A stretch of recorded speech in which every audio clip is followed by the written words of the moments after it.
Assalamualaikum warahmatullahi wabarakatuh. Perkenalkan, nama saya Muhammad Aspar, NPM 091058 041991 dari kelas A semester 6, Prodi Administrasi Publik dari Universitas Muhammadiyah Sidenren Rempang. Jadi pada kesempatan kali ini saya akan memaparkan beberapa materi mengenai mata kuliah Hukum Administrasi Negara. Adapun beberapa pembahasan yang akan saya jelaskan pada kesempatan ini, yang pertama adalah menjelaskan kedudukan hukum dari pemerintah dalam hukum publik dan hukum privat. Yang kedua, menjelaskan sejarah kelahiran asas-asas umum administrasi negara. Dan yang ketiga, menjelaskan fungsi dan arti penting asas-asas umum administrasi negara. Jadi, langsung saja kita ke pembahasan yang pertama. Yang pertama, kedudukan pemerintah dalam hukum publik. Menurut P. Nicolai dan kawan-kawan, ada beberapa ciri yang terdapat pada jabatan atau organ pemerintah, yaitu 1. Organ pemerintah menjalankan wewenang atas nama dan tanggung jawab sendiri, yang dalam pengertian modern diletakkan sebagai pertanggungjawaban politik dan kepegawaian atau tanggung jawab pemerintah sendiri di hadapan hakim. Organ pemerintah adalah pemikul kewajiban tanggung jawab. Yang kedua, pelaksanaan wewenang dalam rangka menjaga dan mempertahankan norma hukum administrasi.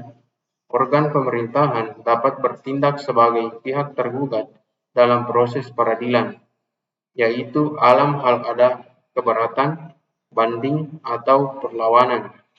Yang ketiga, di samping sebagai pihak tergugat, organ pemerintahan juga dapat tampil menjadi pihak yang tidak puas, artinya sebagai penggugat. Yang keempat, pada prinsipnya, organ pemerintahan tidak memiliki harta kekayaan sendiri. Organ pemerintahan merupakan bagian atau alat dari badan hukum menurut privat dengan harta kekayaannya. Jabatan bupati atau wali kota adalah organ-organ dari badan hukum atau kabupaten. Berdasarkan aturan hukum badan umum inilah yang dapat memiliki harta kekayaan, bukan organ pemerintahannya.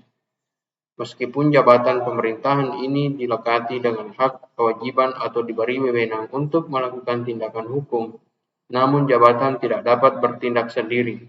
Jabatan dapat melakukan perbuatan hukum yang dilakukan melalui perwakilan atau vertegenwoordiging, yaitu penjabat atau ambtsdrager yang bertindak atas jabatan itu.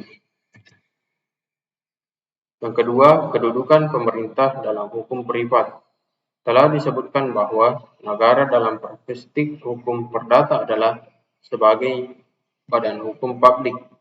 Badan hukum atau res person adalah kumpulan orang-orang, yaitu semua yang di dalam kehidupan masyarakat atau dengan beberapa perkecualian, sesuai dengan ketentuan undang-undang dapat bertindak sebagai manusia, yang memiliki hak dan kewenangan, seperti kumpulan orang dalam suatu badan hukum, perseroan terbatas, perusahaan perkapalan, perhimpunan atau sukarela, dan sebagainya.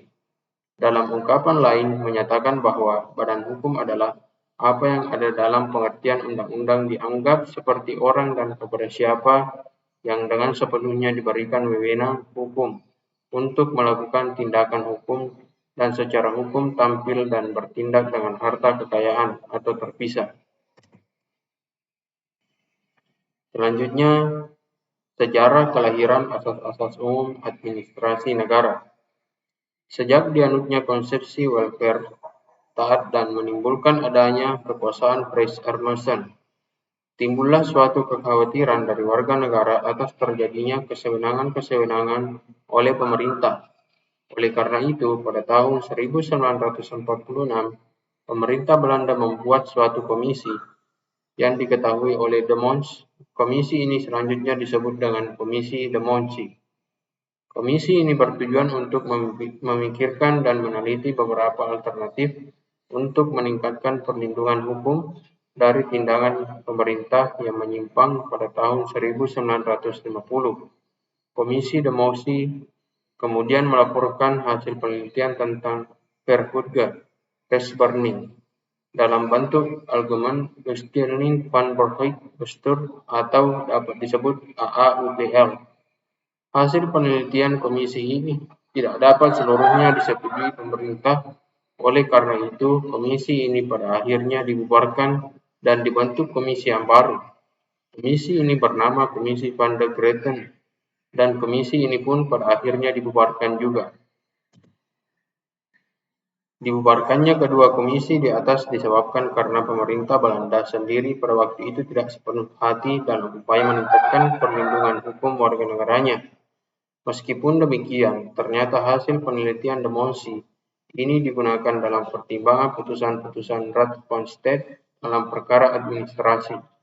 Dengan kata lain, walaupun AAUPL ini tidak mudah dalam memasuki wilayah birokrasi, tetapi lain halnya dalam bidang peradilan. Selanjutnya, fungsi dan arti penting asas-asas umum administrasi negara. Fungsi asas-asas umum pemerintahan yang baik dalam penyelenggaraan pemerintahan adalah sebagai pedoman atau penuntun bagi pemerintah atau pejabat administrasi negara dalam rangka pemerintahan yang baik. Dalam hubungan ini, Muin Fahmal mengungkapkan bahwa asas-asas umum pemerintahan yang layak sesungguhnya adalah rambu-rambu bagi para penyelenggara negara dalam menjalankan tugasnya. Rambu-rambu tersebut diperlukan agar tindakan-tindakan tetap sesuai dengan tujuan hukum yang sesungguhnya. Dalam perkembangannya, memiliki arti penting dan fungsi sebagai berikut. 1. Bagi administrasi negara, bermanfaat sebagai pedoman dalam melakukan penafsiran dan penerapan terhadap ketentuan-ketentuan perundang-undangan yang bersifat sumir, samar atau tidak jelas, kecuali itu sekaligus membatasi dan menghindari kemungkinan administrasi negara mempergunakan press immersion atau melakukan kebijakan yang jauh menyimpang dari ketentuan perundang-undangan. Dengan demikian, administrasi negara diharapkan terhindar dari perbuatan Orchemedes, Dortemat Progur, Abous dan Detroit, dan ultra vires.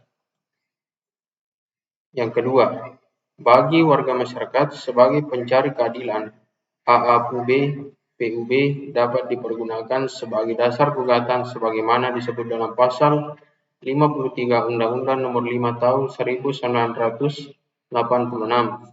Yang ketiga, bagi hakim TUN dapat dipergunakan alat menguji dan membatalkan keputusan yang dikeluarkan badan atau pejabat TUN. Yang keempat, AAUPB juga berguna bagi badan legislatif dalam merancang suatu undang-undang. Itulah tadi beberapa pemaparan materi terkait mata kuliah Hukum Administrasi Negara. Lebih dan kurangnya mohon dimaafkan. Assalamualaikum warahmatullahi wabarakatuh.